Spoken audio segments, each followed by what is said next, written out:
you will be also fine like me.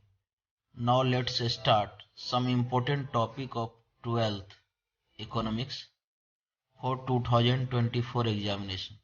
आइए शुरू करते हैं कुछ important टॉपिक को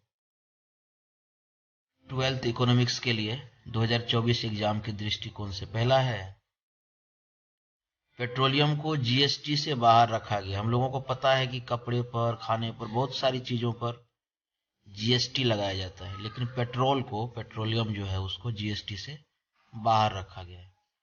दूसरा देखिए, राजस्व की आमदनी सबसे ज्यादा जीएसटी से होता है। राजस्व यानी कि सरकार को जो पैसे मिलते हैं, सरकार का जो बक्सा भरता है पैसे से, वो किस डिपार्टमेंट से सबसे ज्यादा होता है? जीएसटी से होता है। यानी कि पब्लिक जो सामान वस्तु की खरीदारी करती है उस पर सबसे ज्यादा सरकार को टैक्स मिलता है, जिसको राजस्व की आमदनी कहते हैं।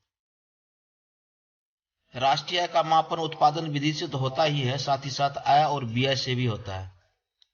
अर्धनिर्मित वस्तु या मध्यवर्ती वस्तु, ध्यान से देखेंगे, अर्धनिर्मित या मध्यवर्ती वस्तु किसको कहेंगे? जैसे ईख है, ईख से क्या बना? चीनी, और चीनी से क्या बना? मिठाई। तो ये मिठाई हो गया अंतिम वस्तु, और ईख और मिठाई के बीच में कौन फंसा हुआ है? चीनी। इसी को अर्धनिर्मित वस्तु या मध्यवर्ती वस्तु कहते हैं। अंतिम वस्तु कौन हो गया? फाइनल। तो एक से क्या बना? चीनी मध्यवर्ती वस्तु, और ये मिठाई अंतिम वस्तु। पूंजीगत वस्तु किसको कहते हैं? मशीन पूंजीगत वस्तु, ये तो पढ़ाई हो चुकी।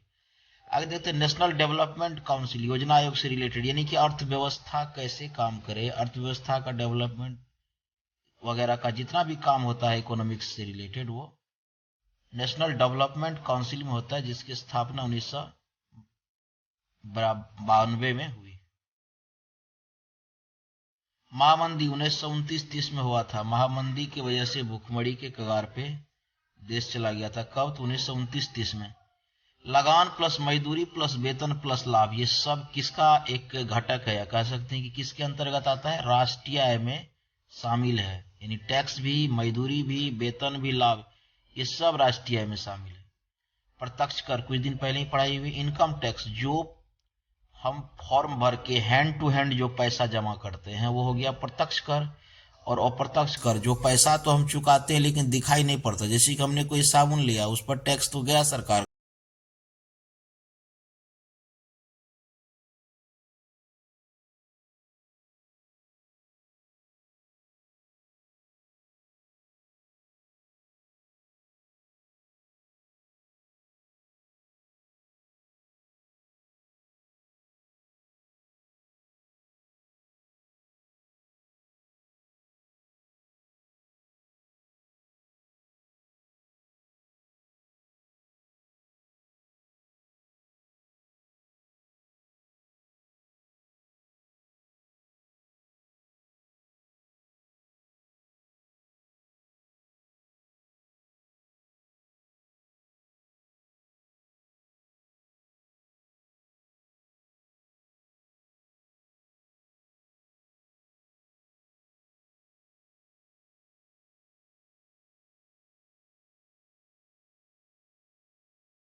एमपीएस यानी सीमांत बचत प्रवृत्ति अगर 0-1 हो तो निवेश गुणांक क्या होगा। यहां भी दूसरा हिसाब है, ध्यान देंगे।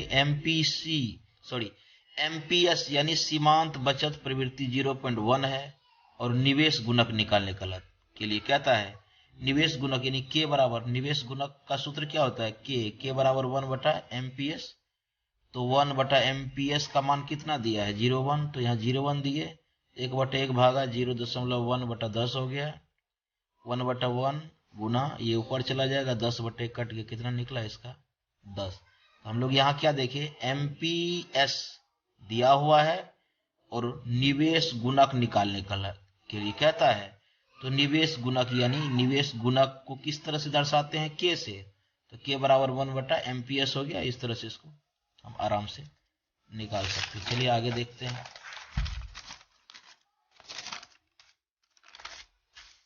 अगला है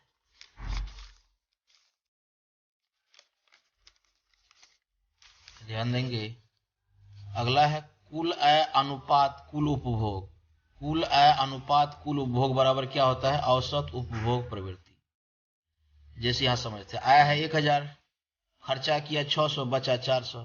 अब इसका जो है औसत उपभोग देखिए कैसे निकलता है, बचा था कितना 600, तो 600/1000 कर देंगे, दोनों जीरो कट गया तो 6/10 हो गया। इस तरह से इसका ये हो जाएगा। आगे देखते हैं, बचत और आय के संबंध को दर्शाता है। बचत और आय, बचता भी है और आमदनी भी हो रहा है, इसका संबंध को किस तरह से दर्शाया जाता है, तो बचत फलन के द्वारा। अब अस्फीतिक अंतराल का माप क्या कहलाता है, न्यून मांग। अस्फीतिक अंतराल, जब पैसे का वैल्यू गिर जाएगा तो मांग भी गिर जाएगा। अस्फीतिक अंतराल का मतलब है रुपये का वैल्यू कम हो जाना। जैसे अभी लोग क्या कहता है, 500 रुपये लेके जाते हैं, पता भी नहीं चलता, बाजार में खत्म हो जाता है। इसका मतलब रुपए का वैल्यू गिर गया है। इसलिए जब रुपए का वैल्यू गिरेगा तो क्या हो जाएगा, मांग खत्म हो जाएगी, कम हो जाएगा। उत्पादन प्लस रोजगार का स्तर का गिरना ही क्या कहलाता है, मंदी। एक और हिसाब देखेंगे, मूल्य में 40% परिवर्तन के कारण वस्तु की मांग में 60% परिवर्तन होता है तो लोच निकाले। ये बराबर पूछा जाता है, बहुत आसान। लोच बराबर मांग में परिवर्तन बटा मूल्य में परिवर्तन। तो मांग में परिवर्तन कितना 60 है ना यहाँ पे, अब मूल्य में कितना 40, तो 60/40 करेंगे, 3/2 निकल गया। प्रभावपूर्ण मांग में रोजगार ज्यादा मिलता है। इस तरह से इसको 1-2 बार रिपीट करेंगे। Thanks for watching.